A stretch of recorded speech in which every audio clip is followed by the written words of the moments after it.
someone who's had his fair share of harassment by the security services, somebody who has known the Syria cause probably more than most in this room, and somebody who, well, did not found Cage because he was in a cell in Guantanamo at the time, contrary to popular opinion.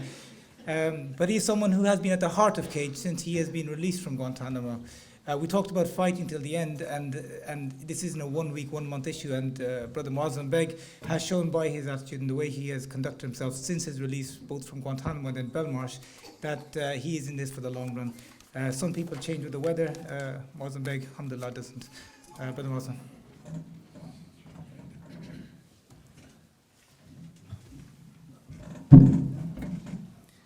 Bismillah ar-Rahman ar-Rahim. Alhamdulillah wa salatu wa salamu ala Rasulillah wa ala alihi wa sahbihi wa man wala.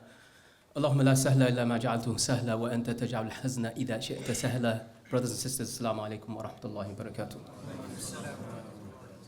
They always leave me till last. And I don't know why.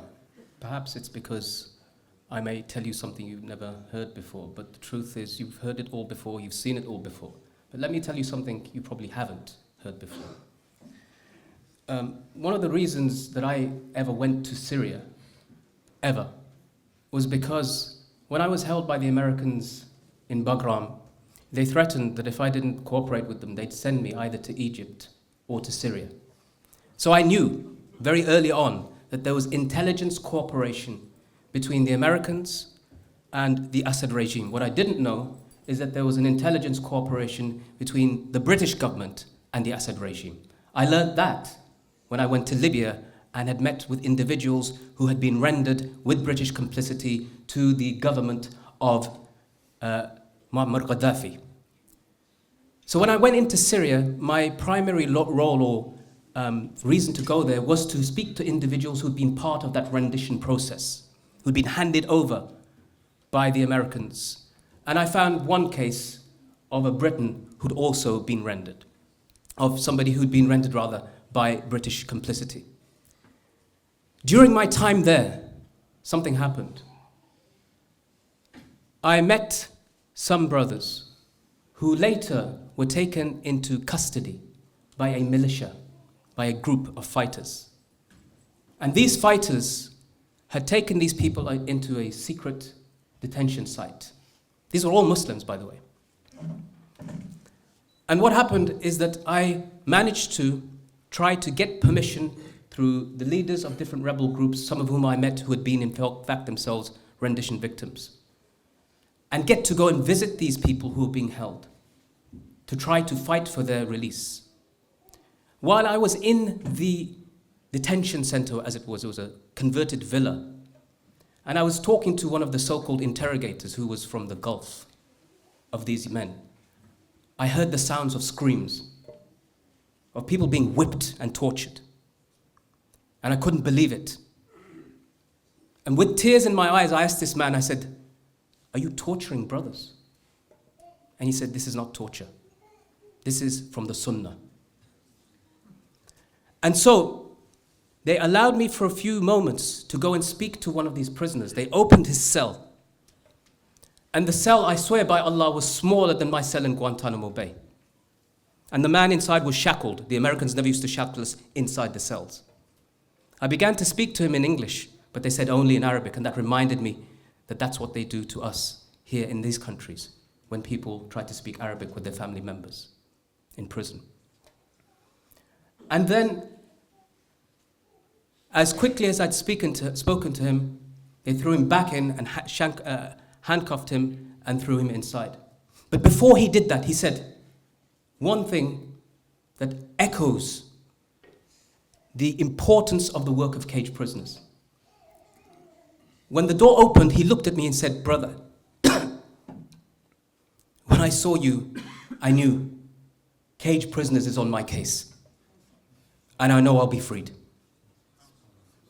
And by the grace of Allah subhanahu wa ta'ala, him and the two other brothers who were being tortured were released by the pressure that I managed to place from other rebel groups onto this group. That group went on to become part of ISIS. Now, Who knew this at the time? Who knew this? Who knew that this work was going on? Because most people didn't even know. Who knew about what our work was in relation to campaigning for, not just talking about, but getting people in on the ground to get released Alan Henning and others? What was this government doing at that time? I'll tell you what they were doing.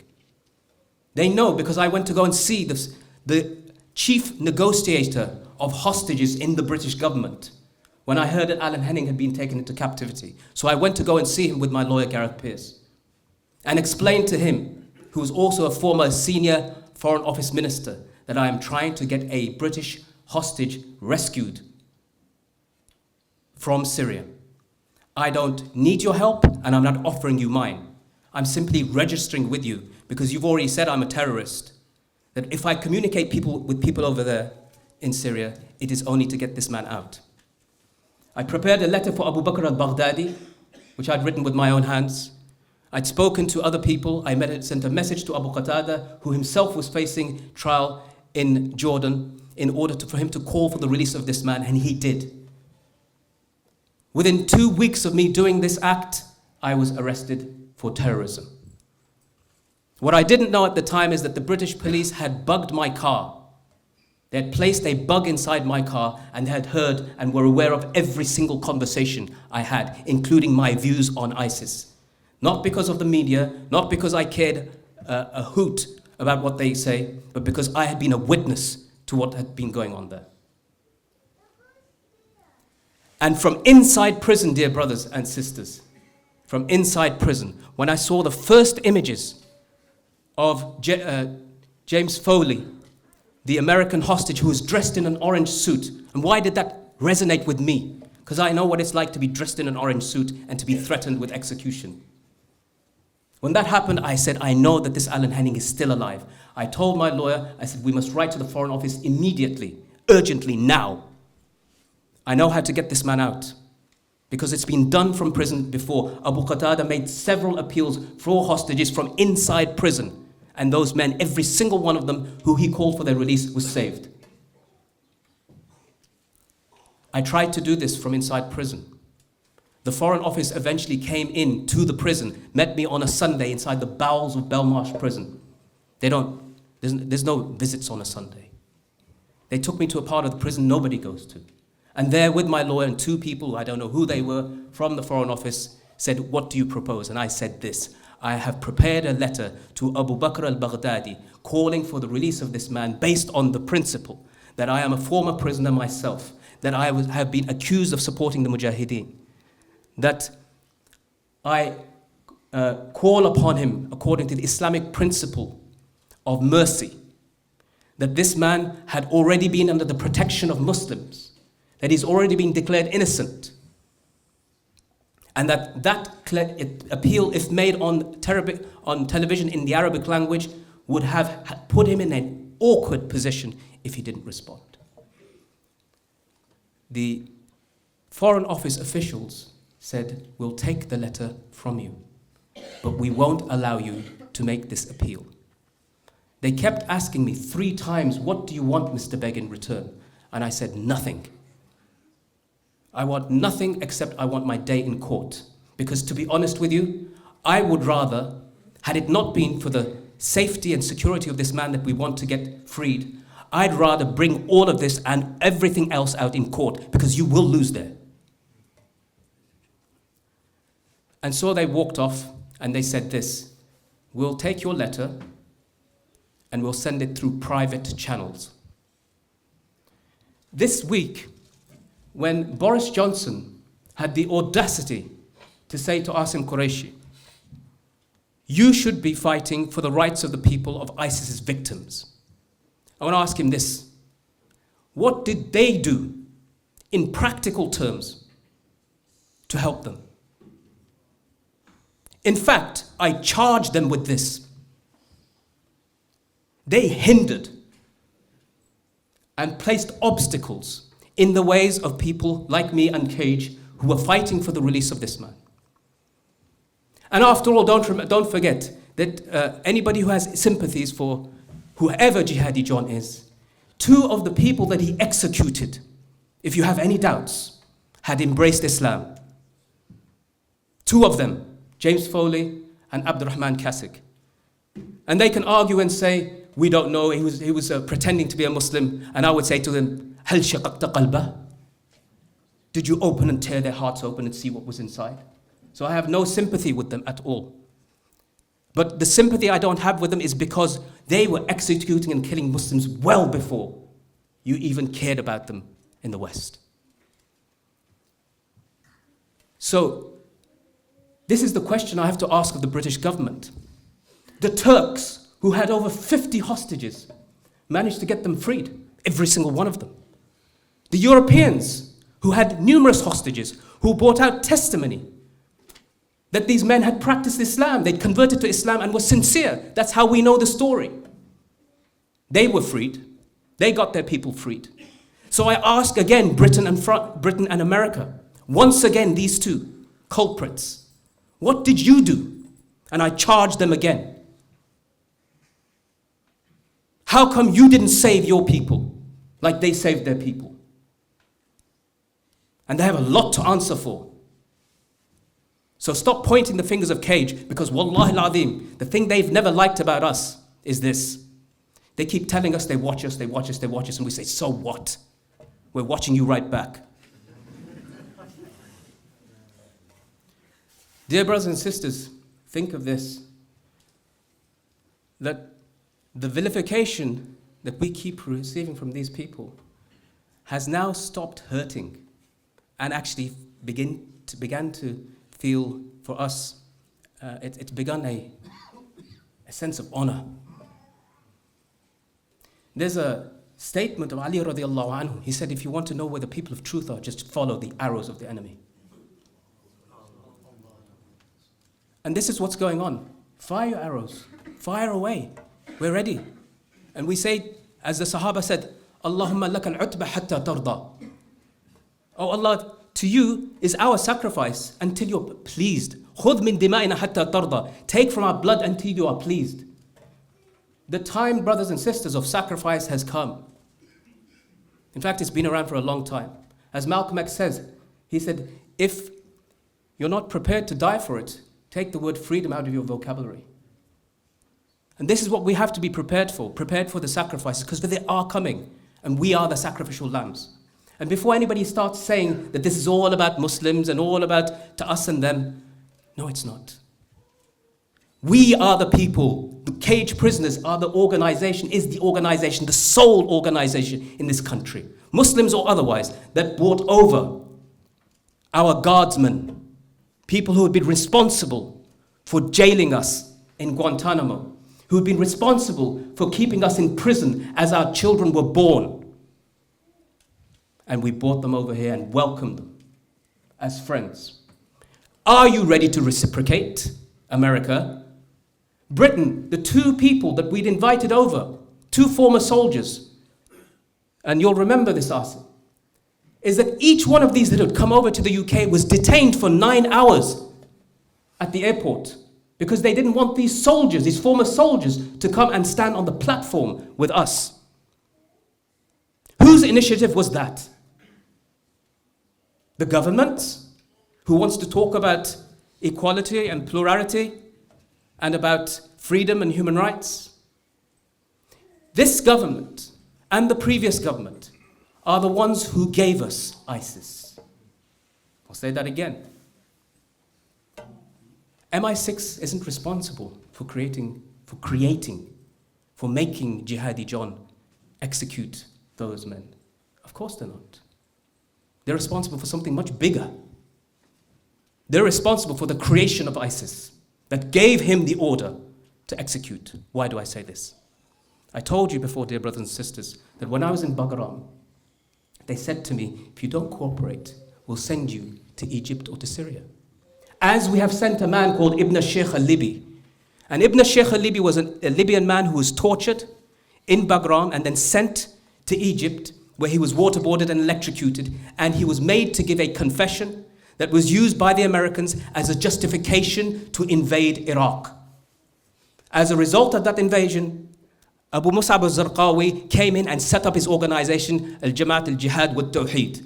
in Iraq, which didn't exist before the invasion. That organization then later transformed into Al-Qaeda in Iraq, and then into Islamic State in Iraq. And then when it moved on into Syria, Islamic State of Iraq and Sham, and then into Islamic State. A direct causal link. You can follow the trajectory and say who is responsible. Dear brothers and sisters, there's a saying of the great Caliph Umar ibn Khattab, "Hasib nafsak qabla an tuhasib." Hold yourself to account before you are accounted. And these governments here talk to us about accountability, and we say this, that there have been numerous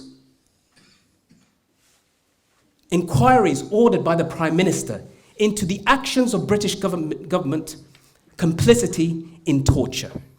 They ordered it in the case of the Guantanamo prisoners. In fact, the irony of ironies is this.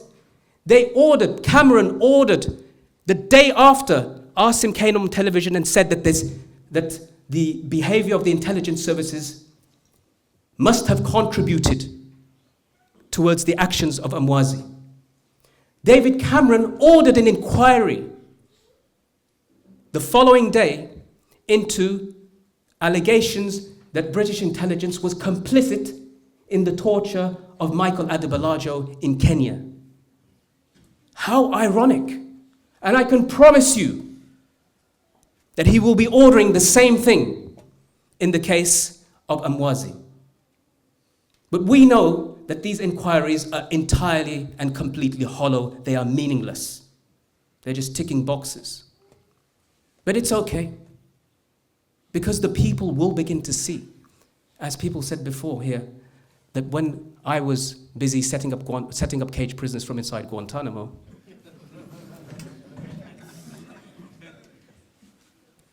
when cage prisoners started to call for accountability, everybody pointed fingers at the organization. They didn't point them at everybody else, only at Cage. Because why? They're the Muslims. The uppity Muslims, the uppity dark man, brown man who stands up for his rights that they don't like to hear. That's why they don't like an articulate Muslim voice. That's why everybody that's spoken this here, white or black, brown or whatever, he's a Muslim and he's speaking with an articulate voice, a reasoned voice, calling simply for one word,